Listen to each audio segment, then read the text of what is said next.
In this video, you'll learn how to use JASP in order to conduct a linear regression, both a simple and multiple regression. This video corresponds with Chapter 11 of our text, Applied Data Analysis in Psychology, Exploring Diversity with Statistics. The data set for this exercise is the same one used for Chapter 10 to demonstrate correlation, if you remember that walkthrough. This study was specifically focused on how different country-level characteristics affected the spread and outcomes in the COVID-19 pandemic. They had a lot of variables in their study that could help determine the condition of a country's economy, their healthcare system, and other factors. So using this data that they have already compiled, we're going to look specifically at how income inequality in a country can affect life expectancy. In this study, income inequality is measured by what's called the Gini coefficient.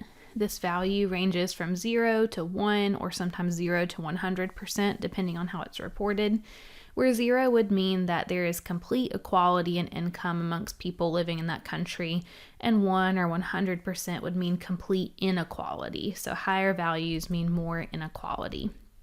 We're going to test how income inequality predicts the outcome of life expectancy in a given country.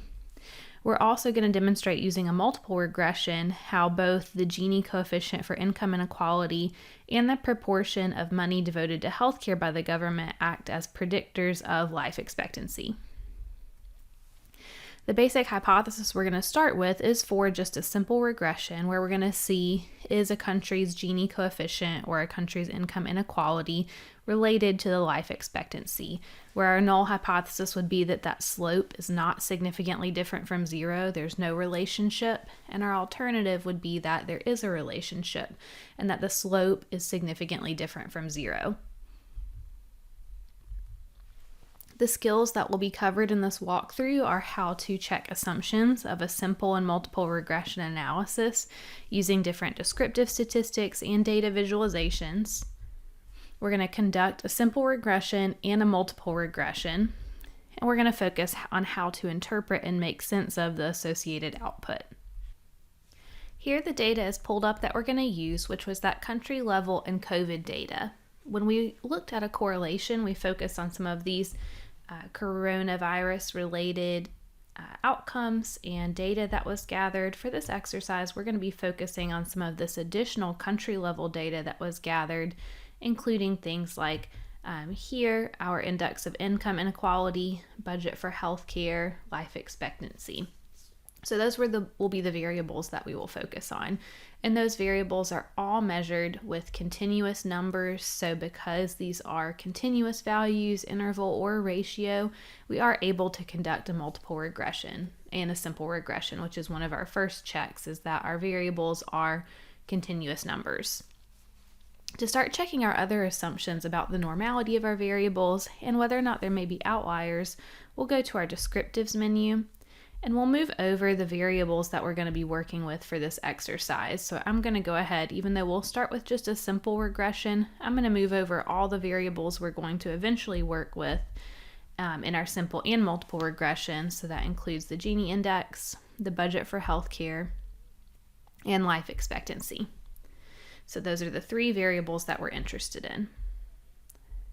Under plots, we typically look to create our box plots in order to test for any outliers that may be present in an individual variable. And under statistics, we're going to select skewness and kurtosis in order to see if our variables are roughly normally distributed. As I look at my output here, I see that for skewness, all three variables are within a normal range, so there's no issues with skewness for our predictors or our outcome. And the same is true with kurtosis. All of my values here are within plus or minus 2, so there don't seem to be any issues with normality for any of the three variables. As I scroll down, I can also look at my box plots, where I see for our income inequality variable with the Gini index, there are no outliers. The same is true with budget for healthcare. There are no outliers outside of those whiskers. and life expectancy also has no outliers. So we're set up with some fairly clean variables to work with to meet those assumptions for normality and no outliers included in our data. The next thing we'll look at is the relationship between our predictors and our outcomes roughly linear? We can also do this in our descriptives menu. Under the plots area, we can request scatter plots. This will give us scatter plots for every combination of our 3 variables, but we can also see the main ones we're interested in. And I'm going to opt for clicking none on these extra graphs because I don't want any of the extra graphs. I want just a very simple plot, and I want a linear regression line. So you can change to no graphs above or to the right of the scatter plot and make sure that regression line is linear. Now going back to my output, there will be the addition of these scatter plots where I see how the Gini index relates to our life expectancy and also how budget for healthcare relates to life expectancy. We have this extra plot of how the 2 predictors are related, but we're more focused on a linear relationship between our predictors and our outcomes. So starting with Gini index related to life expectancy, this follows a roughly linear pattern. We could summarize this relationship with a line, and it's not clearly nonlinear with, say, an increasing pattern on one side and a decreasing pattern on the other. Similarly, with our budget for healthcare, this is a pretty nice linear pattern here. We don't see a lot of nonlinear possibilities. It just follows mostly a line if we were trying to summarize those data points. We can also use these scatter plots to spot if we possibly have any multivariate outliers, say a country that really doesn't follow the trend of the rest. And so we don't see any issues with any data points that stand out far from the rest in the scatter plot for budget for healthcare, and nothing stands out too far from the rest for our life expectancy. We also use these scatter plots as a general look for what we call heteroscedasticity, and this is seeing, are our variances at different levels of our predictors roughly the same along the line of best fit? So do we have any odd shapes? Do we have any areas where there's a lot of variability at one end of the predictor and very minimal variability at the other? And looking at this, we see that there's not a ton of difference in the variability or the range of values as we go from the lower end of the Gini index to the higher end. All of these tend to be roughly similar, maybe a little bit more variability on the ends, but overall that doesn't seem to be an issue. And the same thing is true for our budget for healthcare variable. Overall, it seems like variability or the residuals at each spot along this regression line are pretty similar, so we don't seem to have any issues with heteroscedasticity. Now, there are a lot more involved checks you can do for heteroscedasticity. This is a general look at the concept, so we're not getting too far into that. And we'll also be able to look at whether our residuals are roughly normally distributed when we get into our regression output. That can be another more advanced and helpful assumption to check with regression. Something that we also want to check for when we get to the multiple regression is whether our predictors are highly correlated. We can do that at a basic level by running a correlation. So if we go to our regression menu and correlation, I can throw in my 2 predictors, which are this Gini index and budget for healthcare. And I can see, are these correlated at a very high magnitude? If I look at my correlation output, I see they're correlated at negative 0.387. That is not likely to cause any issues because it is a fairly weak correlation. And so it's usually when we get correlations that are highly correlated that we might be concerned about multicollinearity. We're also going to look at one more value in our regression output when we get to the multiple regression that'll show us a little bit more about this multicollinearity assumption with some more stringent or more standardized cutoffs. With our assumptions out of the way, we're now ready to move on to our main analysis for first, the simple regression. So you can find the regression under the main regression menu and click linear regression. Here the menu is set up where you can enter your outcome variable or your dependent variable, and then you enter any continuous predictors in this covariates box. So we're going to start by entering life expectancy as our outcome into the dependent variable box. And we're going to enter our Gini index into our covariate section. There's nothing we need to adjust first in our model drop-down menu, so we're going to move over to statistics here to request a few additional options. We can request confidence intervals around our slope estimates, so instead of just getting one single value for slope, we could get a range of likely slope values, and this can be helpful for understanding error in our sample and what are likely estimates at the population level. We can request descriptive statistics if we just want to see what the average levels of income inequality and life expectancy were in our sample. We can also request residual statistics by clicking here so that we can see a summary of our model residuals. We'll also skip down to the bottom plot section and we'll request a residuals histogram plot. And this will just show us if the residuals or the discrepancies between what we would predict a country to score and what they actually score tend to be normally distributed. So that's one of our assumptions for a regression analysis to be fairly reliable. Now we're ready to go ahead and check our output. You'll see this first box is referred to as our model summary. This tells us about the variance that's explained by our predictors, and when we have more than one predictor, it can show the variance explained when we combine the effects of those predictors. Since we just have one predictor, these values for R and R squared are just equivalent to a simple correlation between the predictor and the outcome. And so we can see that the Gini index is correlated with life expectancy at 0.41 or 0.42 if we round up. So that would be a small correlation getting into the territory of more medium. The R squared value is just the correlation squared. This tells us that around 17.5% of the variability in life expectancy could be attributed to income inequality in that country. The next main section of our output is this ANOVA table. Now, it might seem weird to see an ANOVA table placed in a regression because you've had whole chapters on ANOVA. This is just a test that is designed to see if our model explains significant variability in the outcome variable. And so this can be useful, especially when you have more than one predictor. It just tells you, is your line of best fit or that line in the scatter plot doing a reasonable job of explaining variability in the outcomes? And we see an overall significance test here where an F value of 10 has an associated p-value of 0.002, indicating a significant effect or a significant amount of explained variance in our overall model. So that tells us that our model does seem to predict something about life expectancy. This isn't usually the information that people are most interested in a regression. Instead, we scroll down to the coefficients table to find what people care about most. And this is the slopes, which is going to tell us more about that relationship in context. In the coefficients table, we're going to focus on this H1 row of information. And we see first an intercept here of 85.82, and that is our y-intercept. So that means if a country scored 0 on the Gini index, they had complete income equality, then the average lifespan of that person would be, or people in that country would be around 86 years old, if we round that up from 85.82 to just saying 86. So that's our y-intercept. And then we see right below that, under this unstandardized column, this value is our slope.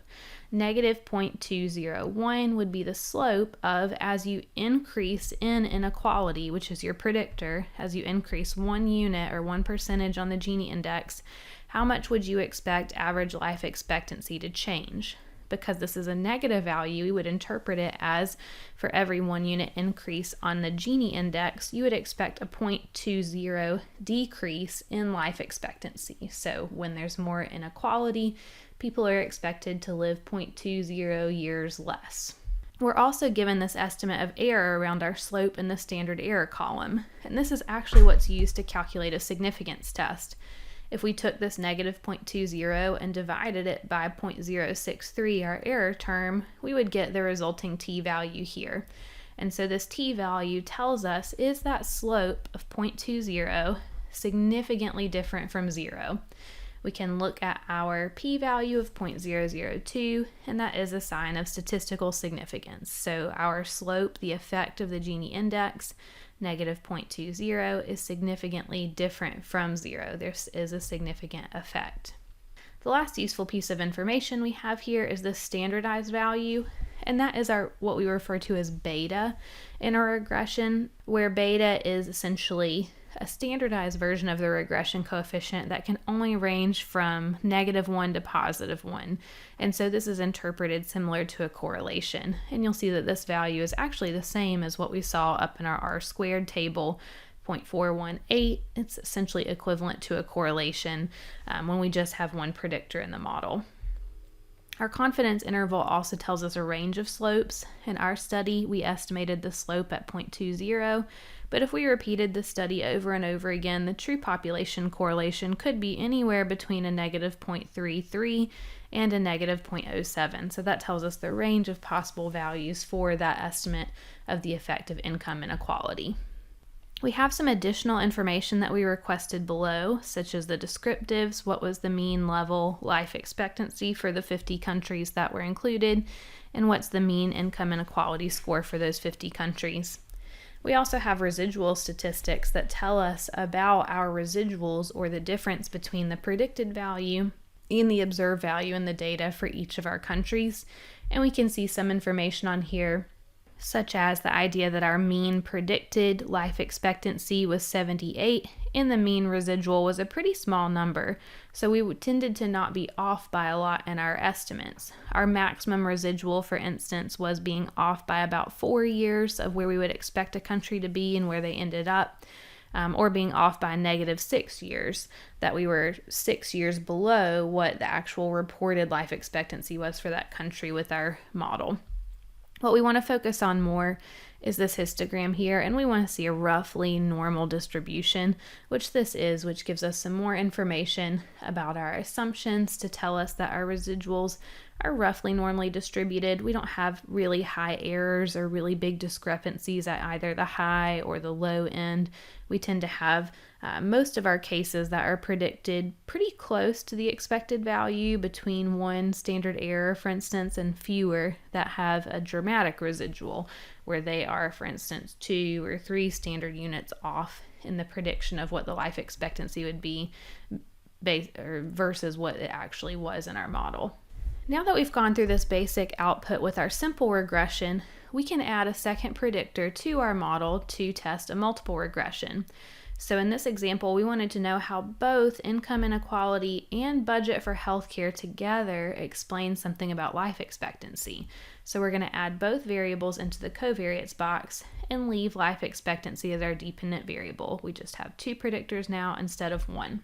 The only additional option we'll want to check under statistics is that we will want to get some collinearity diagnostics. So that will help us to check that multicollinearity assumption with a little bit more detail instead of just having the correlations. Now we can look at our new output. Now with 2 predictors included, this model summary is telling us what's the overall correlation and the variance explained by our 2 predictors in our outcome of life expectancy. In particular, if we look at our R-squared, this tells us that combined, our income inequality and our budget for healthcare can explain around 52% of the variance in the average life expectancy within a country. That's a good bit of variance. That number grew from 34% when we just had the Gini index in there, up to 52% when we had both. So that tells us that it does help to also include information on that budget for healthcare. Our ANOVA table is going to tell us if our overall model is significant. So this is saying if we use these 2 variables of income inequality and spending on healthcare, can we significantly predict our life expectancy? And because our F value has an associated P value less than 0.05, we would say that our overall model is significant. And this is kind of like the omnibus test in ANOVA, saying, is there any effect of our model? Is our model doing something of value? And we can say yes, but then we would want to proceed down to our coefficients table to learn a little bit more about what each predictor is doing now in the model. Each predictor is going to have a line with it. We have first our unstandardized estimate of the y-intercept. So on this line for intercept, that means if you were 0 on your budget for healthcare and 0 on income inequality, you'd expect life expectancy to be around 76 years. We notice that the slope is still negative for the Gini index, that as you increase on income inequality, your life expectancy of the country decreases. But now we see over with our t-test, this effect is not significant. Now that can happen sometimes when we have a stronger predictor in the equation. So we would say that income inequality is no longer a significant predictor when we also account for healthcare budget. As we move to healthcare budget, we see a positive slope of 1.05 if we round up. That means for every increase in 1 unit of spending on healthcare, the average life expectancy increases by about 1 year. That budget for healthcare has a t-value that does have a p-value associated with it less than 0.05. So that is a significant predictor. Sometimes we call those significant unique predictors. So even accounting for income inequality, increases in budget for healthcare seem to increase life expectancy. We can compare our standardized betas here to see which one is stronger when we put them in the same language, because they're measured at different scales, so we can't directly compare those unstandardized slopes. We do see that the standardized estimate, or the beta value for the Gini index, is negative 0.17, and it's 0.63 for budget for healthcare. So that means that, kind of ignoring the plus or minus sign first, just which one is a bigger number, we see that budget for healthcare is the stronger predictor of life expectancy. The confidence intervals apply the same way as before, that these give a range of the slope estimates, that the estimate for the Gini index could be anywhere from a negative 0.19 to a positive 0.02. And you'll notice that happens when we have a non-significant value. 0 could be included in the effects when we're accounting for the effect of healthcare as well. For our budget for healthcare, we see the range is 0.68 to 1.41. And so that's the range of possible unstandardized slope values we could expect. These values over here for collinearity diagnostics, we have a value for tolerance and for VIF. This tolerance value technically means that 85% of the variance in our predictors is unshared, so they're pretty unique from one another and not overlapping too much. And for VIF, we're just looking that this value is not greater than 10. So we've definitely met our assumption for multicollinearity beyond those simple checks that we did with the correlations. And again, if I double check my overall model residuals down here in my histogram, it's still roughly normally distributed. So it doesn't seem like we have greater errors on the high or low end of our predictors in the model. Our residuals are roughly normally distributed, which is a good thing. As you're ready to report these results, there's some examples in the text that will show you how to summarize both a simple and a multiple regression. In a simple regression, you're usually just focused on interpreting the overall slopes of the variables and whether or not they were significant. In the multiple regression, you'll focus on the overall model and its explained variance, as well as the significance of each individual slope when accounting for the other variables. Overall, we can see from this study that income inequality did have a relationship with life expectancy. However, its effect wasn't quite as strong as the country's budget for healthcare. So this means investing in healthcare and making attempts to reduce income inequality could both be things that could increase the life expectancy in a country.